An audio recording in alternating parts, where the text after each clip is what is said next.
Hopefully Julio get paid. That boy got to deserve all the money. Just throw it at him. Yeah, they said he's I think they said 6 receivers have gotten paid since his contract, and I think now he's like the 7th or 8th highest paid receiver. Mm-hmm. And you could easily make the case. Well, first of all, he's going to be the number 1 paid receiver when it's all said and done, when the contract does come out. But it's deservedly so. Like you can easily make a case that he's the number 1 receiver in the league right now.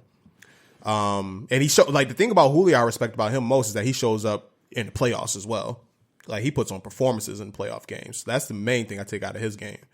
So yeah, he's going to get paid. 3,000. Yeah, he's talking shit. Yeah, he's talking shit. But 2,000 is definitely very reasonable for him to get to. Yeah, like the way these offenses run nowadays. Like I would not be surprised if he got to 2,000 yards. Another thing that's quite amazing when you look at his stats at the end of the year. I think he ended the year with like 1,640 something yards and 8 touchdowns.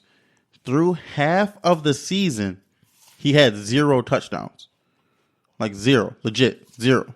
Last 8 games, he scored 8 touchdowns. Like, and I don't know if you've ever watched, press conferences of him. Obviously I have because I'm a Falcons fan.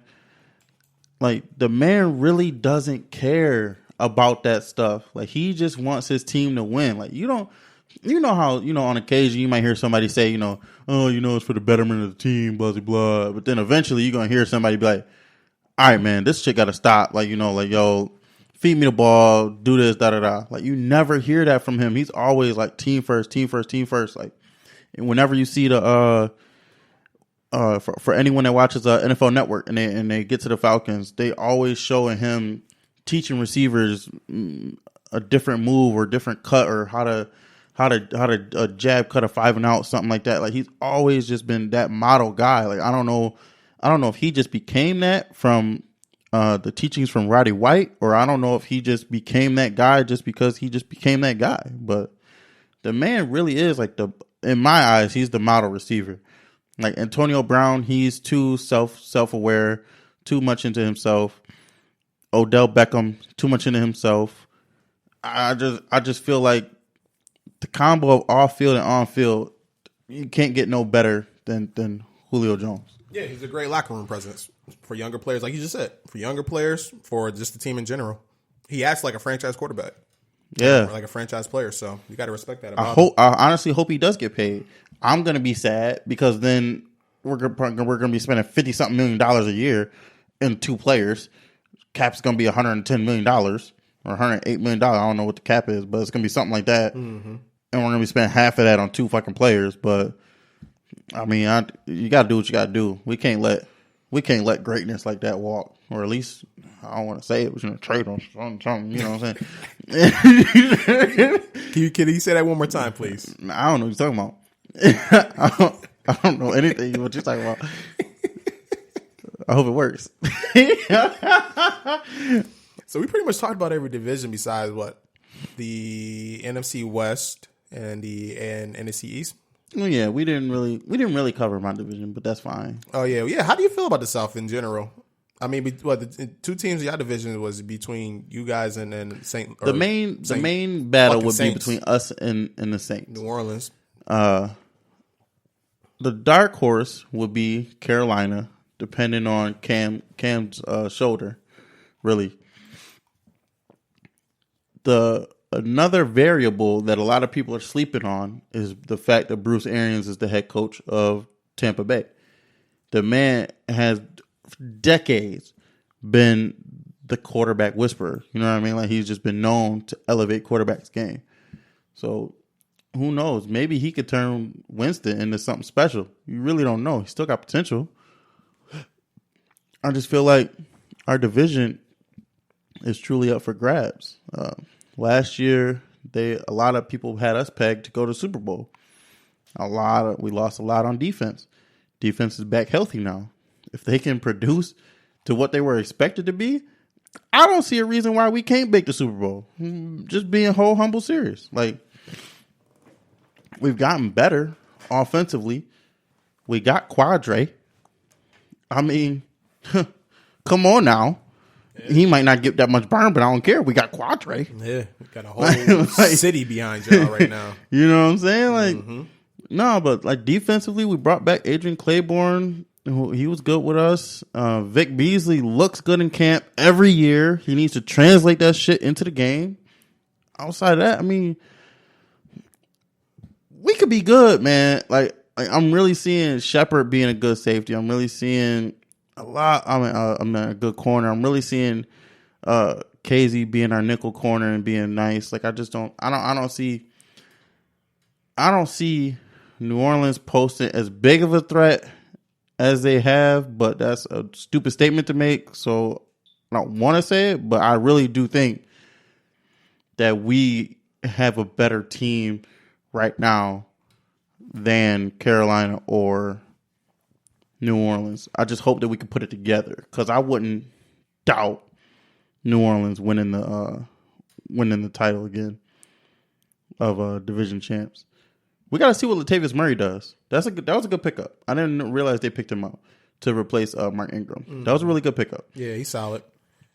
I don't know if he'll get the same burn that Ingram got, but that was a good pickup.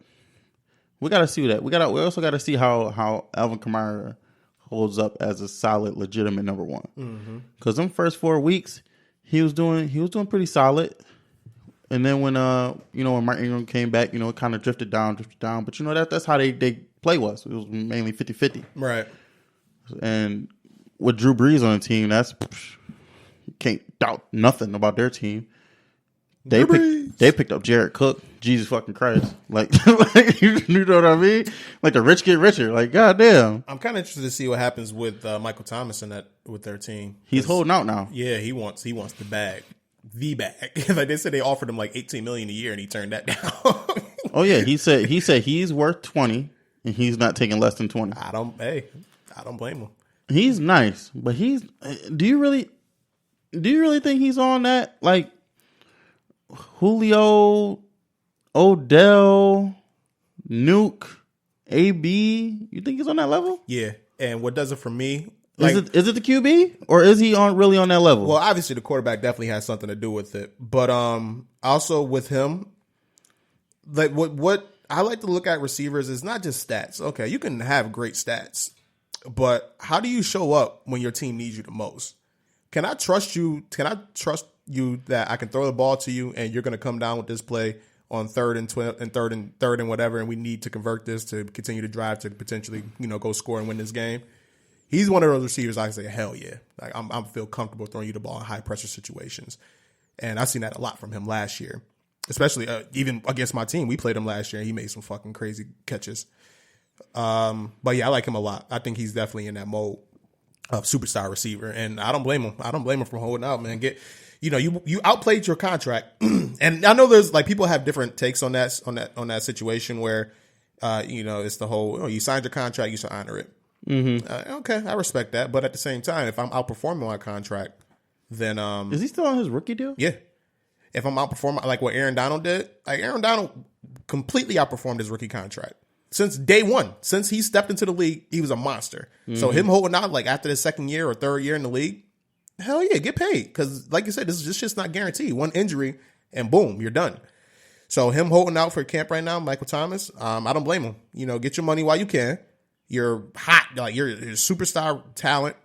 You had a fucking 2 great seasons, an amazing season last year. Hold out and get that money.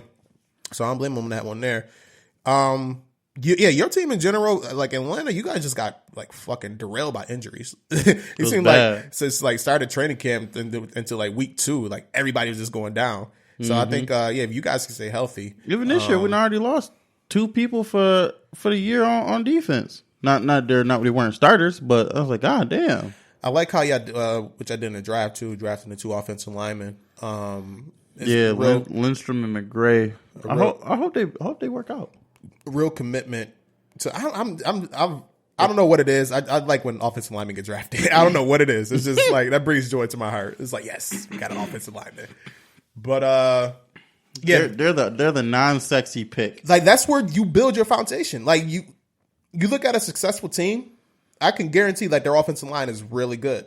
You know what I mean? Like, you got a solid offensive line, you're going to be a decent team. Yeah. A decent at worst team. You know what I No mean? matter how the game translates. It starts in the trenches. Yeah, it starts and finishes in the trenches no matter what. Defensive line, offensive line. That's where it hands down is. You can have the greatest corners in the world. If you're going to ask your corners to cover somebody for 5 seconds each play, eventually they're going to get beat. Right. Eventually something's going to happen. You know, there's no ifs, ands, or buts about that. That's a fact. You can have the greatest receiver, quarterback, running back trio in the league. If 4 people are chasing down your quarterback every other play, you're going to be trash. There's just no way around it. And then successful teams understand that model, and then it seems like the shit teams are always the ones that go after, you know, the sexy draft picks or the sexy signings or whatever it is. Mm-hmm. But yeah, we'll see. But yeah, the NFC South in general, I think it comes down to the Saints and Falcons. Carolina, like you said, Cam Newton's shoulder injury. We'll see how he bounces back from that, but they could be a decent team. Carolina just one of those teams where Cam just makes that whole show roll. Yeah, they did get Gerald McCoy, right, which is a nice pickup. That was a really good pickup, and he brings that interior pass rush and also some leadership on that defense as well. They did lose Thomas Davis to San Diego. Yeah, that was a tough loss for him. But Carolina, we'll see what happens with them, and then Tampa Bay. I like Bruce Arians. I like him as the head coach. And we'll see if he can get the most out of Jameis this season. I like Jameis. I still believe in Jameis. Like, I've always liked Jameis since even his days at Florida State. It's just that he got to stop with the childish shit. He's just a bad person. Yeah, that shit has to stop. That shit got to stop. If you got to get like a life coach, if you need to get some type of mentor where they can guide him better. Like, he needs some guidance or whatever he needs, but the talent is there. Like, he's a very talented quarterback, and they have a lot of talented pieces on that offense as well. Like Mike Evans, like, again, you can make an argument for him. Well, not even an argument. He's a top 10 receiver in this league, and then hands down 10, maybe 12. And then he can. And what's the other? The tight end, OJ Howard. I think he's going to be really good. Yeah, their running backs, I'm not sure on. Their offensive line, I'm not sure on. The defense, I'm not sure on. So. They lost Quan Alexander, the linebacker. They lost him to San Francisco. Yeah, that wasn't a really big loss though, because he was hurt. Nice. Don't get me wrong, he's good, but he was hurt last year, and then we'll see how he bounced back from that ACL injury. Mm-hmm. So I don't blame him for not letting him re-signing him there. I can't even name anybody in their secondary. I like Hargraves, a cornerback. He's decent. But, Tampa Bay, we'll see. There'll probably be another losing season. He's barbecue chicken when we see him. But if Jameis, 5'11", checking Julio. Come on. That's his fault. Okay. Shouldn't be eating Skittles, should be eating broccoli. You better go see Calvin Ridley. You might have a chance. Crazy. Oh, speaking of that, I was listening to your podcast. It was Drake Kirkpatrick. That's their Cincinnati's number 1 corner. Okay, yeah. That's the one that got hit with that mean double move by Calvin Ridley in the touchdown. Okay. Number 27. That boy good. The NFC East, that might be the most intriguing division for me. Because I think you have, 2 teams, I think, that can win a division. And potentially it could represent the NFC in the Super Bowl between Dallas and Philadelphia. I don't even think you can sleep on Washington. Yeah, and I was about to say, Washington is another team where before Alex Smith went down, they was in the front. They was 6-2. They was leading the division. I think 6-2 or 6-1. They was winning the division, and pretty handily too. Yeah, like they was up. And then Alex Smith went down, and that team went. That shit was nasty too. Like, they said they saved his leg. Do you understand what that statement is? Yeah, they said they were able to save his leg. That doesn't mean like, we might not have been able to do the surgery. The man almost lost his leg. Like, he almost had peg leg. Nigga.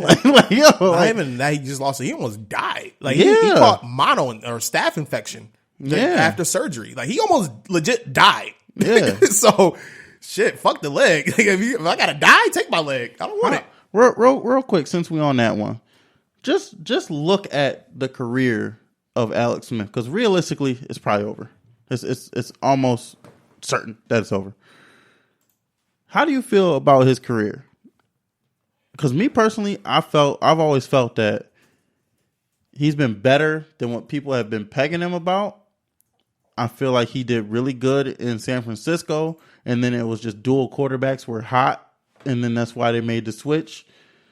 And then when he went to Kansas City, he was good there. And then they just, they obviously they drafted a quarterback. They felt he was going to be the future.